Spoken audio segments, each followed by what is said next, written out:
Good morning class. आपका अगला chapter है सावित्री बाई फुले। तो इनके जीवन के बारे में और इन्होंने क्या क्या कार्य किए उसके बारे में बताया गया है। एक भूमिका इनके लिए दी गई है। देखिए, शिक्षा हमारा अधिकार है। हमारे समाज में कई समुदाय इसके लंबे समय तक वंचित रहे हैं। उन्हें इस अधिकार को पाने के लिए लंबा संघर्ष करना पड़ा है। लड़कियों को तो और ज़्यादा अवरोध झेलना पड़ता रहा है।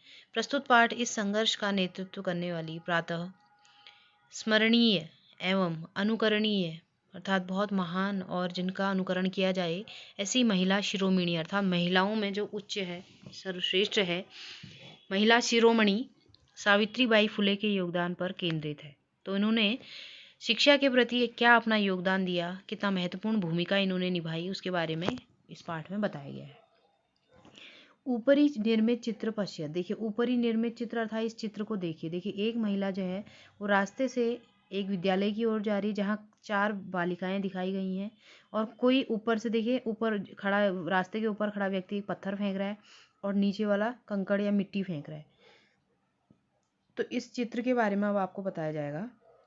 ऊपरी निर्मित चित्र पश्यत अर्थात ऊपर दिया गया बनाया गया चित्र देखिए।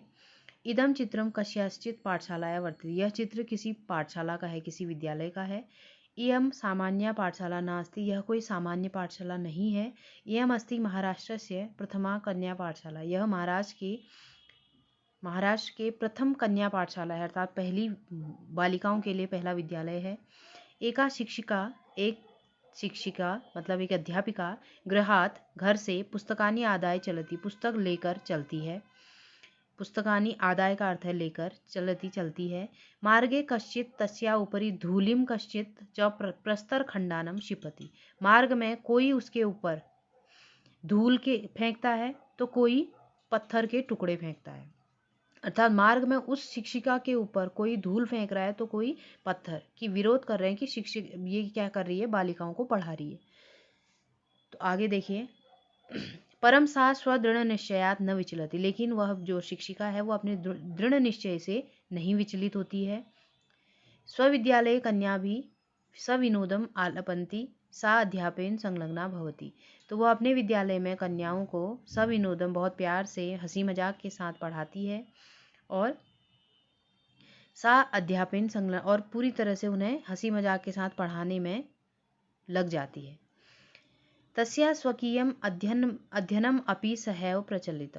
तस्या अर्थात उसकी स्वकीयम खुद की भी अध्ययनम अपि पढ़ाई भी सहैव प्रचलित साथ साथ चल रही है। उस शिक्षिका की स्वयं की पढ़ाई भी साथ साथ में चल रही है। केयम महिला, कौन है ये महिला?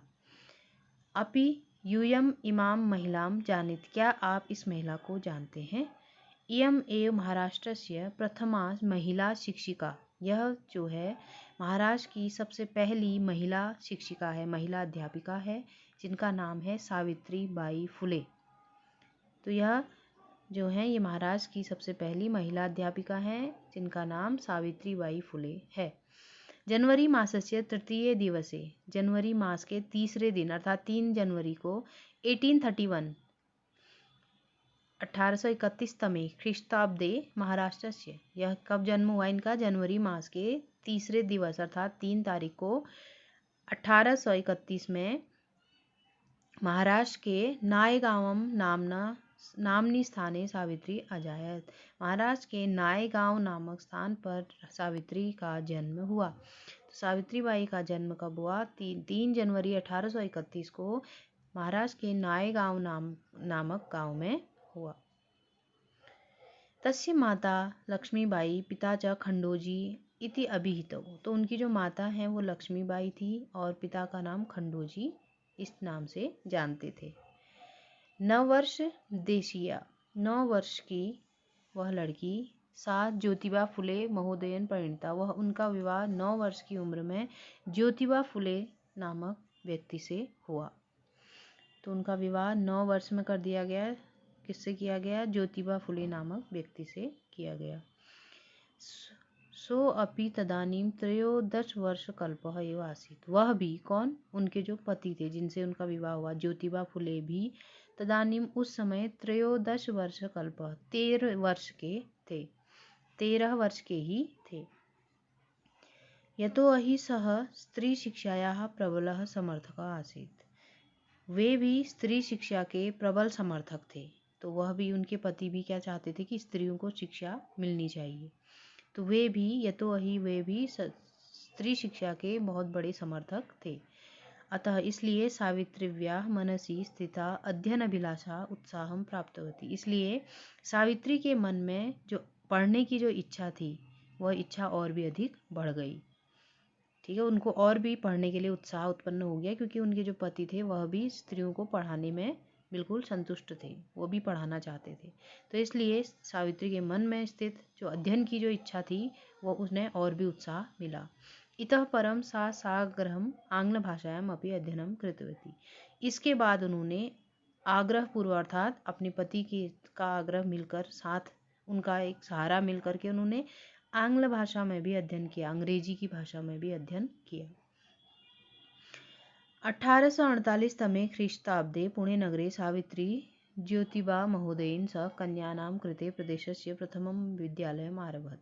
तो 1848 वर्ष में, 1848 ईस्वी में, 1848 में सावित्री बाई ने पुणे नगर में महिलाओं, अपने पति के साथ मिलकर, ज्योतिबा फुले महोदय के साथ मिलकर महिलाओं के लिए पहला विद्यालय शुरू किया। तो पहला विद्यालय उन्होंने खोला 1848 में पुणे नगर में। अपने पति के साथ मिलकर, ज्योतिबा फुले के साथ मिलकर उन्होंने प्रदेश का पहला विद्यालय खोला। तदानीम सा केवलम 10 वर्षीय आसीत। उस समय वह केवल 17 वर्ष की थी। जिस समय उन्होंने विद्यालय खोला उस समय वह केवल 17 वर्ष की थी।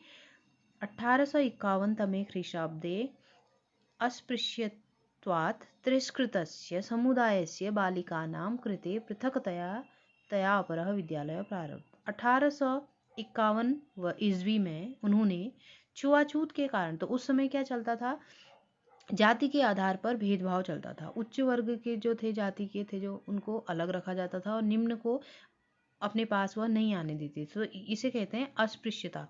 तो इस तरह की छुआछूत के कारण उनको कुछ समुदाय के जो लोग थे, जो निम्न जाति के लोग थे, उन्हें तिरस्कृत किया जाता था। तो क्या हुआ उसमें, 1851 में उन्होंने क्या किया कि जिनको उच्च समुदाय वालों ने, उच्च जाति ने तिरस्कृत किया था, अलग किया था, उनके लिए उन्होंने पृथकतया, उनके लिए एक दूसरा अलग विद्यालय खोला। 1851 में उन्होंने तिरस्कृत समाज से दूर किए गए लोगों के लिए, बालिकाओं के लिए एक दूसरा विद्यालय खोला। सामाजिक कुरीतिनाम सावित्री मुखरम विरोधम अकरोत। तो सामाजिक कुरीतियाँ, समाज में फैली जो कुरीतियाँ थी, उनका सावित्री बाई ने बहुत विरोध किया। कौन सी कुरीतियाँ थी? यही कुरीतियाँ कि जाति के आधार पर कुछ को सम्मान देना, कुछ को अलग रखना। तो इस तरह के जो भेदभाव थे, इनका उन्होंने बहुत विरोध किया। विधवानां शिरोमुंडनस्य निराकरणाय सा साक्षात नापितः मिलिता। तो विधवा नाम, उस समय क्या किया जाता था, जो विधवा हो जाती थी उनका शिरोमुंडन किया जाता था, उनको उनका सिर मुंडन करा दिया जाता था।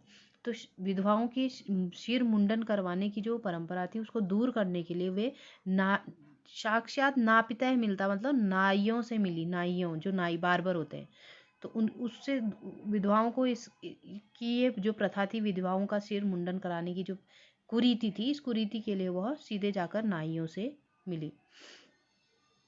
फलतः, जिसके फलस्वरूप क्या हुआ, केचन नापिता अस्यारूढ़ो सहभागिताम अतज्यन।